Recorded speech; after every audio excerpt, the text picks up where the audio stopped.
Good afternoon and welcome back to My Harlem Portrait, the show that wants to shed a light on the important contributions that African Americans have given to the building of this country and the excellence of African Americans. Today, we are going to talk to James C.B. Gray. Welcome to our show. Thank you. Thank you. Who has, during his career, he has done many different things. We could say you have had many different careers. You started as an industry executive consultant, and you are now an activist. Yes. So let's start from the beginning, because this is quite a lot. First of all, I want to tell our viewers how we met. We met because on Facebook, I see this page that posts every day some important facts about African American history that have been forgotten. So every day this post says, this day in 1920 something, this happened. This day in 18 something, this happened. And I got very interested in that because that's really what my show is about, is to show what the importance of African American has been. And so you and I got in touch because you are the one who is doing that every day, right? You are for 10 years. For 10 years, that's incredible. So this is how we met. And then we started talking and we realized we have so many things in common. And we decided you have to have an interview for our viewers, right? Yes, yes. So you also served as the chairman of the Joe Louis Foundation. Then you became the youngest Black television producer with the NBC Nonstop, which produced the Joe Reynolds Show. You co-produced this show. Yes, yes. Then you went into international commodity business. You became a consultant and was conducting business in 7 different countries. Yes, yes. Then something happened. Something really bad happened. Yeah. Tell our viewers what happened. Well, first, I'd like to thank you, Maria, for bringing me on the show. Really appreciate it. Anytime I get a platform to speak and give out information. But that particular situation that happened in my life that not only changed my life, it changed the direction that my life was going.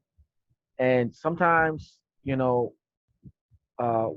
we end up in situations that send us in a different direction in order to help others, in order to enlighten others. And sometimes you might not realize why it's happening, but I just wanted to make money and produce TV shows, you know. And little did I know there was a serious problem going on in the Black communities involving police brutality.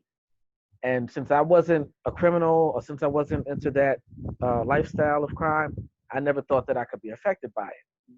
But this is how, you know, this is how crazy it is. It affected me totally outside of the demographic of crime and in relation. So when I became a victim of police brutality, it really opened my eyes to understand that this could happen to anybody, you know. Tell us what happened exactly. How was it? Okay. All right. So I was walking down the street and 3 police officers approached me, and they said that they saw me drinking a beer from across the street. So when they got to me, you know, I looked at them. I said, "You saw me drinking a beer?" They said, "Yeah, we saw you drinking a beer." I said, "Well, if you guys saw me drinking a beer from over there, and you know, by the time you get over here, you would have either saw me throw the beer or I would still have it in my hand." Mm-hmm. That's only 2 things that could have happened in that equation. And they said, "Well, we saw you drinking it." I said, "Well, listen, first of all, I don't even drink beer. That's number one. I don't even drink beer. And you might not believe me, but I don't understand what you're talking about when you say somebody drinking a beer." So he's going on, and he's like, you know, I thought they was playing around at first. but they were serious. And then when I started confronting the issue, he started getting mad. So what I noticed was this guy, the officer that approached me, I could tell he was, the superior officer, and the other two officers were like rookies. And I could tell by how they were responding, how they were watching everything he did. And it was kind of like, he's showing them this is how we do in Harlem, you know, showing them the beat. So uh, he said to me, where's the beer bottle? And I said, once again, I don't have a beer bottle. I don't drink beer. I don't know what you're talking about. So he kept on going, right? So I said, okay, you know what? Let me tell you something. If I was, technically, if I was drinking a beer right now in your face, there's only two things that you could legally do to me. You could ask me to pour it out, or you could write me a $25 ticket. This is not even an arrestable offense. Plus, I don't drink beer. I never was drinking a beer. So I'm just giving them the facts of what would happen, even if I was in this, if I had a, bottle in his face. Yeah. And he couldn't understand. He started getting mad because he started realizing that I knew my rights and I knew the laws that govern even this type of situation. So when I told him it's not arrestable offense, you couldn't even arrest me if you wanted to. Later on, my lawyer told me, don't ever tell a cop they can't arrest you. That's one of the worst things that you can ever do. And, I didn't know this because I'm like, okay, he can't arrest me for this or that. But they said, it doesn't matter. Even if you're right, they will do whatever they have to do to make an arrest, especially if you get them mad enough. That's kind of like provoking them, and they don't like that. So when I said, you couldn't arrest me, he said, oh, yeah? I said, yeah. And he pulled out his handcuffs and he grabbed my arm, and I pulled back. I said, why am I being arrested? And he didn't say anything. I said, well, guess what? You definitely can't arrest me unless you tell me why I'm being. You have to be able to tell me why I'm being arrested. So then he grabbed my arm again. I pulled back the second time. He said, resisting arrest. I said, okay. Now, wow, you can't go from A to C without B. Okay, B being substantiating your initial approach. You did not approach me for resisting arrest. You approached me for an open container, which you still can't find. So let's get this together now. So by that time, the two rookie officers looked at him, and they were like, he was like really embarrassed at point, and he got mad. He just pushed me up against the wall. And when he pushed me, by the time I bounced back off the wall, they had already started like with the flashlights and sticks and everything, man. And they beat me up pretty bad. And what happens is, in a lot of cases like this, they'll beat somebody up and then say, okay, let's run his record and see what his record looks like, because that's what's going to really vindicate them. Oh, we use excessive force on Mr. Gray because of his prior criminal history. Well, see, what they didn't know was I didn't have a prior criminal history. And they were really banking on the fact that I did. So when they found out that I didn't, then they were like, oh man, what are we going to do now? How are we going to substantiate, And the fact that they thought that is really profiling. So here are policemen walking in a street in Harlem, not downtown, not in the village, in Harlem. They see a black guy walking or standing in the street, and they decide that that's an arrest they want to do. And they're going to find ways to do it. The reason why I'm saying that is that a couple of days ago, I spoke to a very good friend of mine, I've known him for years, who is a senior ex-police detective. And he's going to be on my show, and he's going to expose all these things. And he has been explaining to me exactly what happened, especially if it's towards the end of the month when they have to do all this kind of arrests to make the money. They'll find any reason. So that's what happened to you. Yeah, I didn't know because you never told me before what happened, but that is crazy. Yeah. So this changed your whole life, your purpose in life, and you also decided recently to do a documentary about police brutality, and we're going to talk about that later on in this show.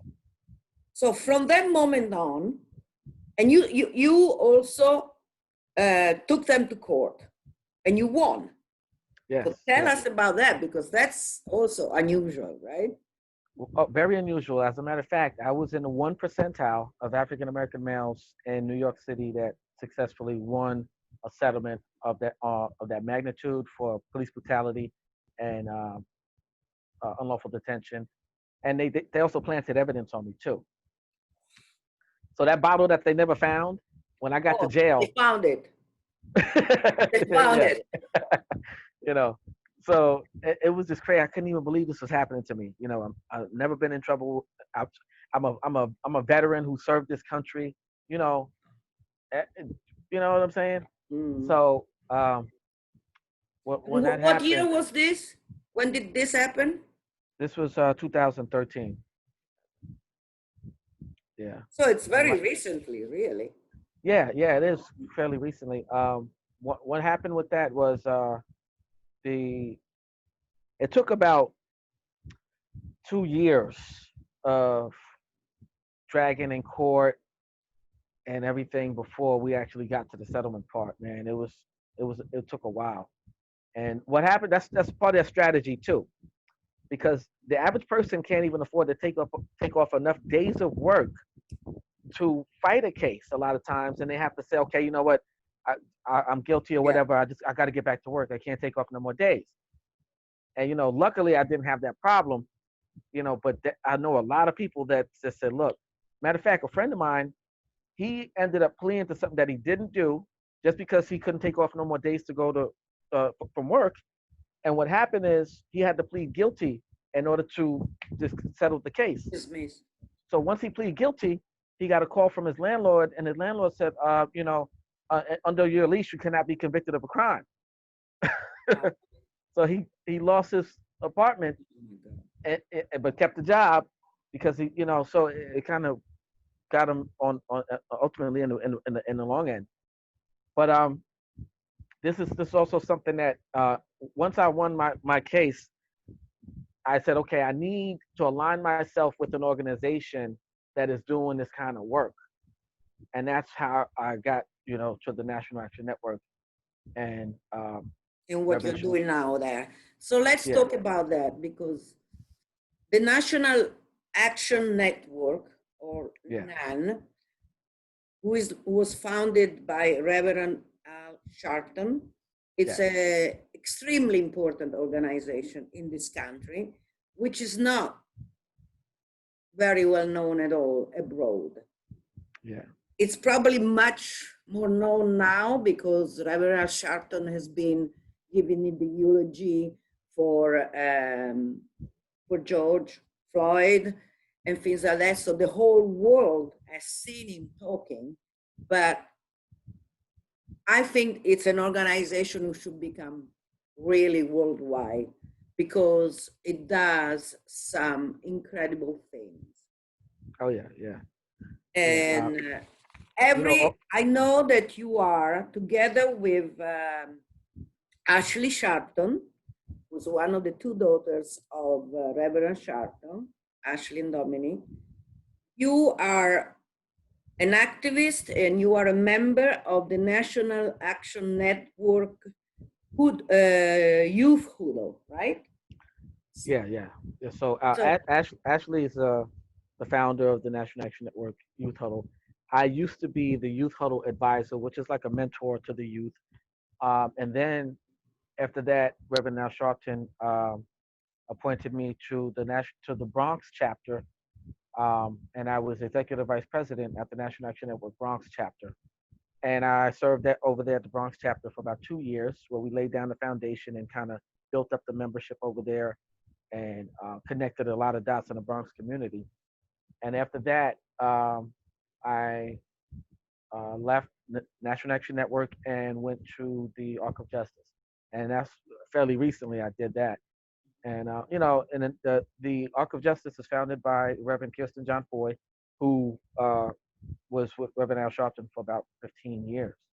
You know, and so this is and we National Action Network and Arc of Justice collaborate on certain things together, and we work alongside other civil rights organizations too. But I started off at NAN, and that's when I really started understanding how to become an activist and how to be active in the community.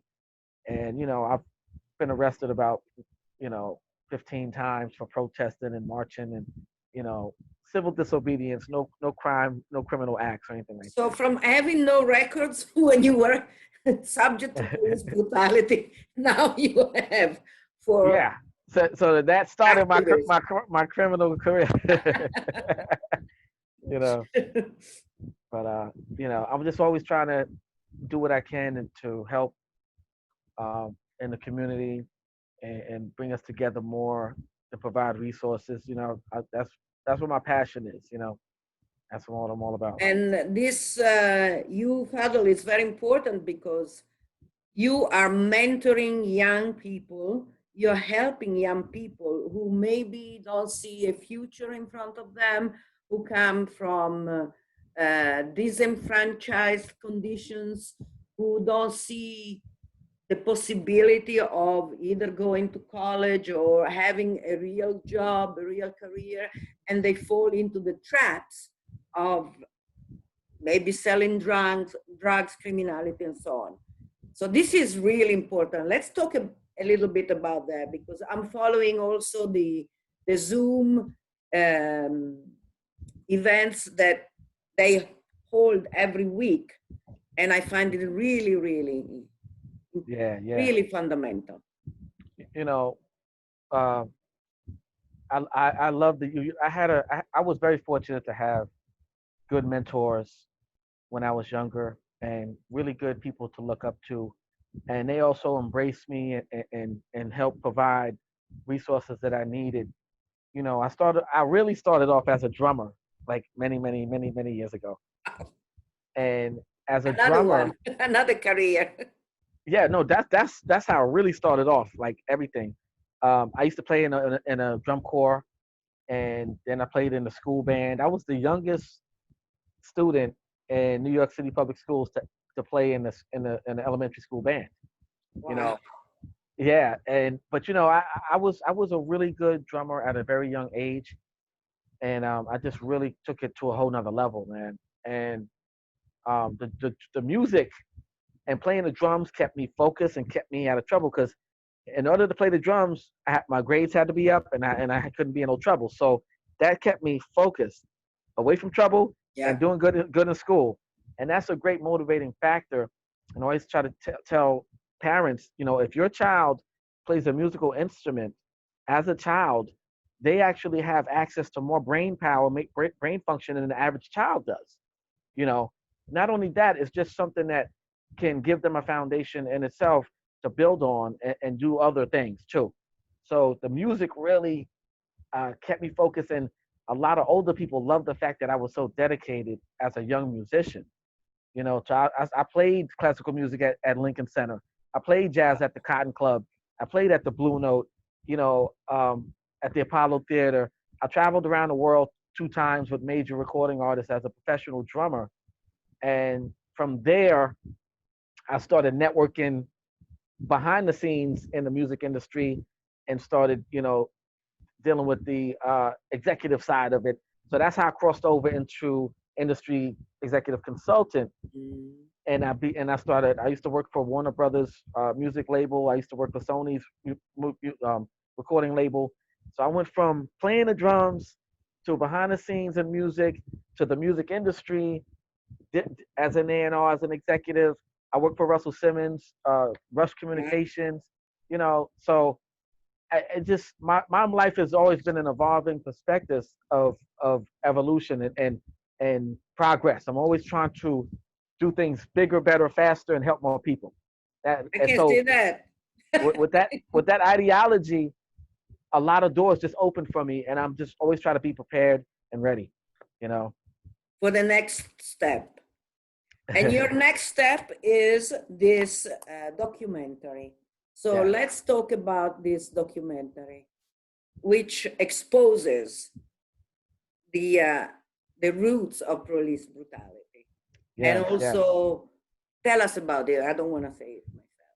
Well, a documentary is called Middleman, and the reason I chose the name Middleman is because middlemen, the police officers are the middlemen in an equation that's enforcing policy that a lot of times they don't even understand.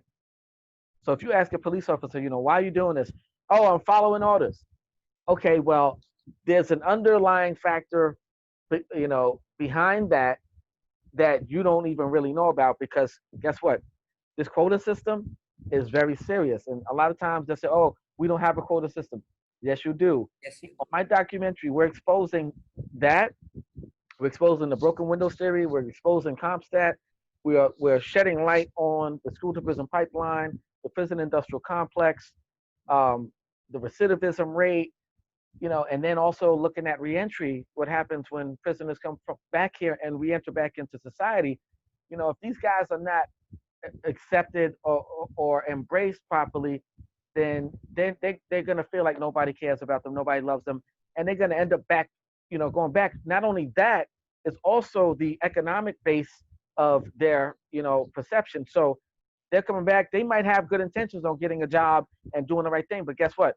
You got a felony record. Oh, you can't work here. You can't do this. You can't live here. A lot of these guys come back to the projects where they lived before they went to prison, and with the felony, you can't live in the projects anymore. You know what I'm saying? There's certain rental occupations that you cannot get with a felony record. This country is based, the prison system in this country is an industry. Yes. It's a money-making private industry. So they don't really want you to get out of that system. They want you to keep on coming back to the system, because the more you come back, the more money they make. And it seems when you say something like this, some people say, "Nah, this is too much. It's not true. It's not possible." It's true. It's true. Yeah. That's what's happening. As a matter of fact, they have these privatized prisons now, right? So what they do is they say, okay, all of the state prisons are filled up and they're over capacity. So we're going to build a new prison to help ease the load, and then you guys can dump some of those guys over here. Mm-hmm. But you have to make sure that we're at least at 80% capacity. So at any point in time where this prison population goes below 80%, we can sue you for the damages. And guess what? There's 7 prisons that are suing New York State right now. Oh my God. You know what I'm saying? So now that puts pressure on the criminal justice system to say, yo, we gotta send more people up there, or else we're gonna get sued. We gotta hurry up. Yo, get convicted, send them up there to fill these beds, because if it goes under 80% population, they can sue us. This is horrendous. I had no idea about this. Oh, yeah. Really I got it.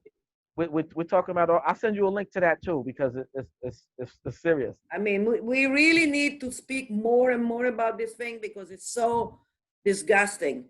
This is a new slavery. Yes. It's slavery and see, even with a different name. Yes. Under the 13th Amendment, it says the only time slavery is legal is if you're convicted of a crime and incarcerated. So, literally. And I saw that documentary. It's an incredible documentary. It's really, the more I read about this, the more I talk to people who know the system about this, and I understand why you do a documentary. I would do the same thing, because it's horrendous. And the point is that it's not only a detriment for the people who are incarcerated, but is a detriment for the whole society, because the whole society pays a price when there are so many, especially Black and brown people, who are incarcerated for no crimes.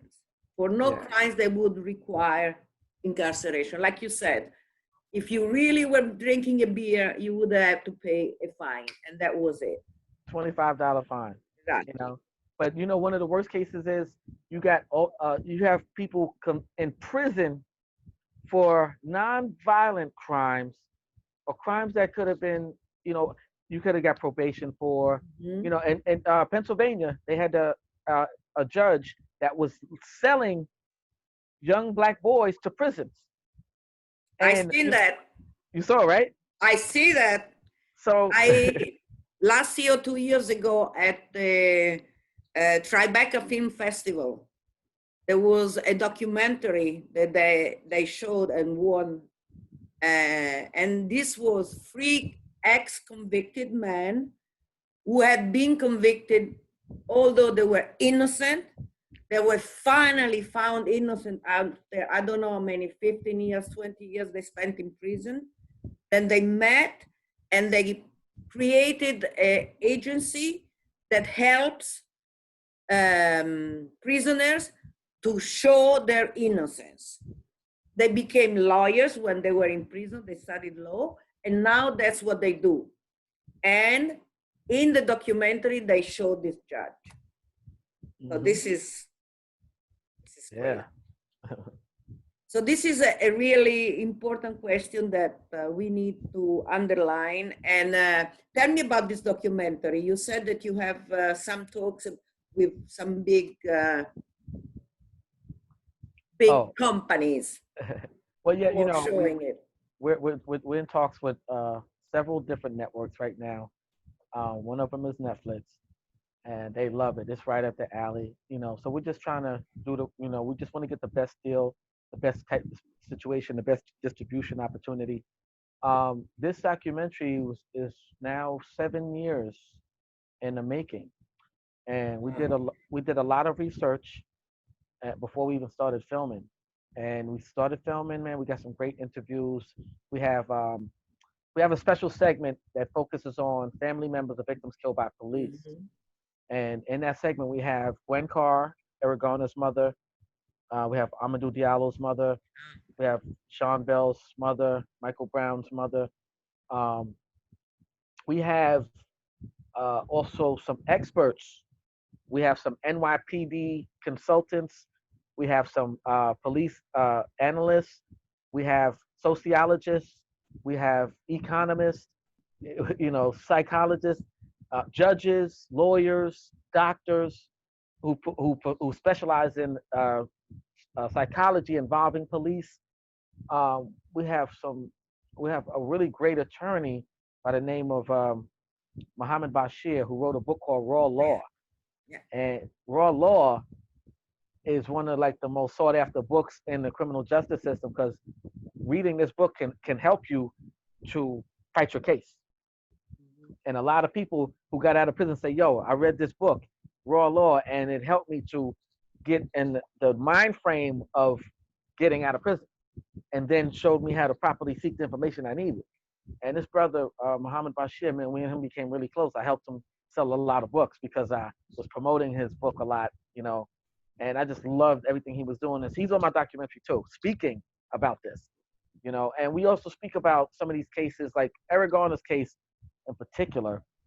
It was a big case that galvanized a lot of attention and brought a lot of attention to police brutality issues.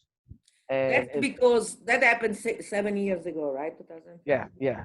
Around the same, right before we started doing the documentary. Yeah. Exactly. And that case, being European and being Italian, that case was the first case that people all over the world really saw what was happening. Okay. They saw it and they realized, oh, what's going on? So I think that what happened now with George Floyd, it was like the breaking point. Yeah. People in the world had seen that, but at that time, there was no COVID-19. People were not at home. People were going about their businesses, their job, and so on. They didn't have the attention span to focus on that. I think what happened with George Floyd was that the coexistence of that horrible act with the fact that people are home and they have time to think, time to revisit their priorities in life, and they see something like that happening. Schools are closed, so the young kids are there and they saw it. And this, I think that has made it even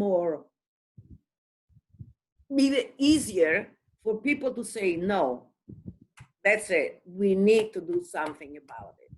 Yes. So in a sense, the pandemic, I have the feeling that helped to make people Yeah. focus on it. Yeah. Yeah. Because now we have to deal with issues. We can't be too busy anymore. We have to acknowledge what's happening. You know. So Exactly. that's a good part about the pandemic. You know. And the Eric Garner, I mean, for 6-7 years, they've been battling in court, and the officer was never arrested, Pantaleo. Yeah. Yeah. That And was it's incredible. the way they handled that case. Um, and you know the worst part about it is New York is one of the places that a lot of states and big cities around the United States look at New York to see what we do, and they kind of follow whatever. But this is one of the cases that they said, oh no, and there was 5 other states that had properly reprimanded police officers for doing things like that, for killing people, for brutal beatings and police brutality, and so we started looking at other places like, wow, this is what we need to be doing, and for the first time in a long time that happened, because New York is used to setting the pace and setting the trend with everything. Now we're looking at other places in order to say, wow, maybe we should look around and see what other people are doing for once, and that kind of momentum. But that stuff was at the top, man, and every once in a while things have to change. Yes. In a major way, and this is right now is a time of change Time. that had to happen, and sometimes it's kind of rough in the beginning, but in the end you'll understand that it was worth it. Even myself, I went through things in my life. I'm like, oh my God, this is crazy, but then when I look back, I'm like, you know what, if that didn't happen, I wouldn't even be here right now. So we have to embrace change on that level and understand that times do change, and the evil can only prevail for so long. Let's hope. Let's hope. Because we are in, as far as I'm concerned, this has been the most horrible proving time of my life. Not for the pandemic at all. That has not hit me.